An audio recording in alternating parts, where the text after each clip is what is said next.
I'm Pat Boran and I'm very happy to record a small piece of prose on behalf of, in gratitude to, the John Hewitt Society, which for more than 3 decades now has been hosting the International Summer School in Armagh, a gathering I attended on a couple of occasions and which I think I once described as the Comic Con of Irish literary festivals for its openness, its inclusivity and its from the ground up sheer enthusiasm. I'm very happy to drop in again here on this occasion in virtual space, but I very much look forward to seeing it take place again in the real world, and soon. I'm going to read the last couple of pages of my 2009 prose memoir entitled The Invisible Prison, which deals with the difficulties of leaving a small town and, more importantly, of subsequently going back. A difficulty that I think takes on a new light in the current troubling climate. Walking up Main Street. One time you couldn't walk up Main Street because you couldn't walk. You hadn't learned to walk. You were a baby in your mother's pram or father's arms. It was all done for you, all done to you. It was all about you. Another time you couldn't walk up Main Street because you had to stay where you were put, inside the house, looking out the window, out of harm's way, the front door kept securely shut. Another time you couldn't walk up Main Street without some other youngster coming over to you and saying, "You're looking. Did you say something about my mother?" Another time you couldn't walk up Main Street because you couldn't be bothered. Another time, it rained so much you spent 3 whole days without so much as stepping out onto Main Street.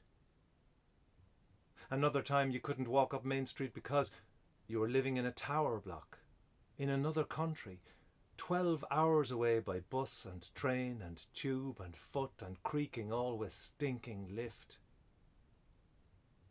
Another time you couldn't walk up Main Street because you were back in a flat in Dublin and you were busy, licking your wounds, playing the blues, reading the poems from the prison that was Eastern Europe, finding something that you needed half hidden there. Another time you couldn't walk up Main Street without someone saying, "How you, Paddy?" or "How you, Pat? Haven't seen you around in years." And you only visiting for a few hours and wishing you didn't have to choose between time with old friends and time with your family and time just standing around doing nothing at all on Main Street. Another time you couldn't walk up Main Street because as soon as you stepped off the bus and came down Lister Lane, one of those old friends appeared, opened the door of his car and whisked you away to your mother's new place, bypassing Main Street entirely, so that you drove through a town you scarcely recognised. Another time you couldn't walk up Main Street because you were walking down Main Street, slowly, behind a hearse, seeing the ghosts at all the windows, hearing a voice that used to be yours decades earlier, quietly whispering the names. Miss Cusson, Peggy Meehan, Sally and Sean Dempsey, Mick and Biddy Lynch, Eiley Whalen, Mina Fortune, Sheila and Paddy Clear. Another time, down for a day, you were on your way towards Main Street, certain that something would interrupt you. Someone would call your name, the clouds would break, but nothing happened. As if you weren't there, as if you didn't exist at all.